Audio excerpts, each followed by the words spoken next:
What's up, guys? Decided to make a video today. I thought about, I was thinking about some things while I was working out that I wanted to get off of my chest and get them out. Since I thought about them, just want to go back, start talking about things I learned through the process of everything I was doing. Before I go further in my story, I just want to kind of touch up on some things that helped me out in the process.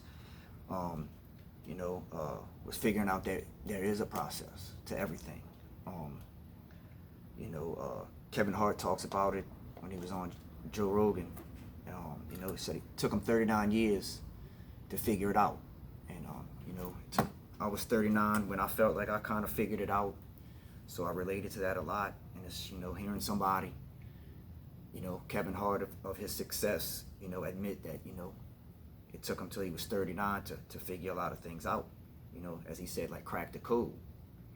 And I think everybody has that moment, but as long as you start and you have that moment and you start your journey, that's all that matters. Everybody has their own path, so everybody, I believe, has that moment differently.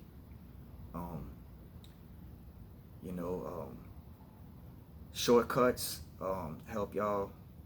What a shortcut is, there is none. There are no shortcuts, so stop looking for them. There are reasons why things take as long as they do. There are reasons why things have processes, and that you're not supposed to skip them, because you have to go through those things to be ready for what God and life may have in store for you. You got to stop trying to skip steps. Les Brown says, you do what is easy, your life will be hard. You do what is hard, and your life will be easy. And it's the truth. It's the truth. I think back all the way from when I was a kid. Every time, I took the easy way out. I didn't want to go to school, and my life became hard. I could go on way more examples, but Jim Rohn, he was Tony Robbins' mentor. He's got a lot of good things on YouTube. He said, when you're changing, when the things you once loved, you now hate, and the things you once hated, you now loved. That's the truth too, I used to love being in the streets. I used to hate anything that had to do with anything of education or school, and now I'm the total opposite. I could care less about the streets, and I feel better being involved in some type of school and learning something. Like I said, I did a lot of reading when I was in the treatment center. I read a lot of books about Navy SEALs, and just talked a lot about they make them go through a lot of tests and a lot of processes to weed out the weak or weed out the uncommitted. And it's everybody's got to go through tests. Everybody goes through processes. It's the law of the universe. It's the only way you get anywhere. I think a lot of people, with alcoholics, drug addicts, we just kind of get lost, and we don't want to be tested. We don't want to be messed with. We want things easy. Just leave us alone. We just want to work and numb ourselves, whatever the case may be. You got to get out of that frame of mind. Let me see. You got to start putting yourself out there. It's scary, I know. You can start with small things, but it's the only way you get anywhere with anything. It's the only way you get real breakthroughs would be probably the correct word. Start with small things.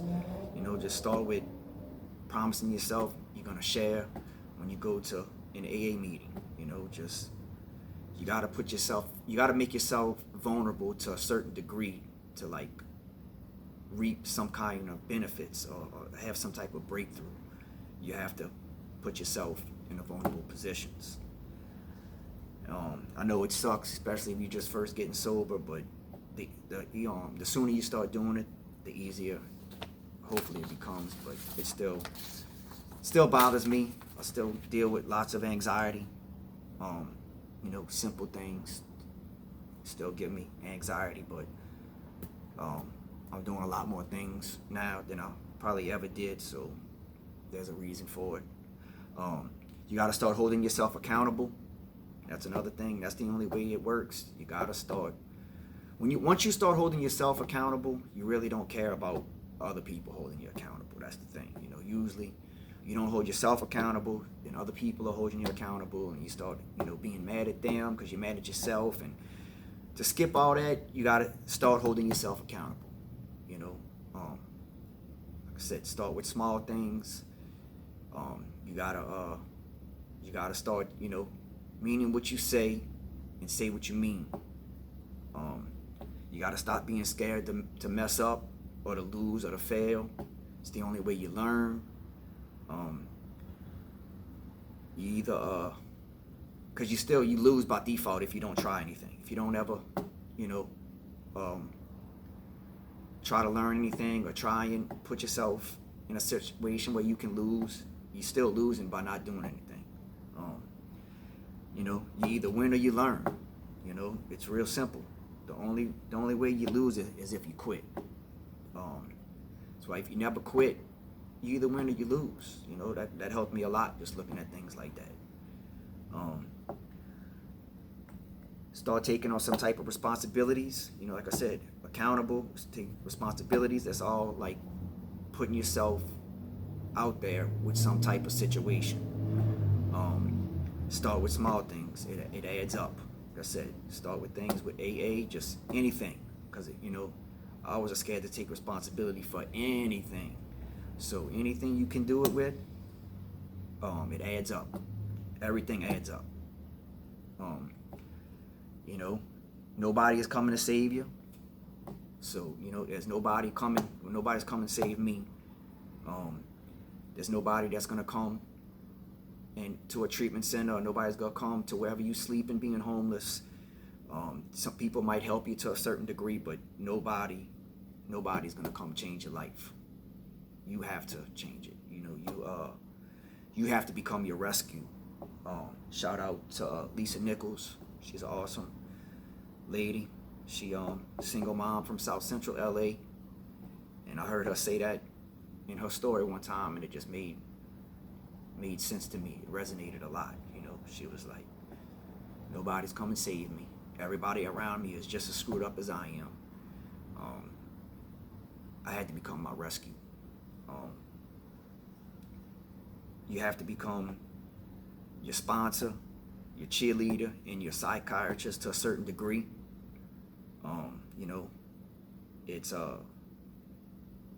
It's a crazy game that you kind of gotta play with yourself. I know it's not a game, but it's just crazy. The way you talk to yourself, the story you talk to yourself. You gotta start being able to depend on yourself. I think when you start doing little things and you start seeing that you can't figure things out, I think you start building a certain type of self-respect, that could go a long way. Go back on some dreams or goals from your childhood, because if you like me, you're normal, got messed up pretty young, so it's cool to go back and think of some of your dreams or your goals when you was a kid. No matter how crazy they seem, just go back and think about them and try and accomplish anything, no matter how small or how crazy it seems.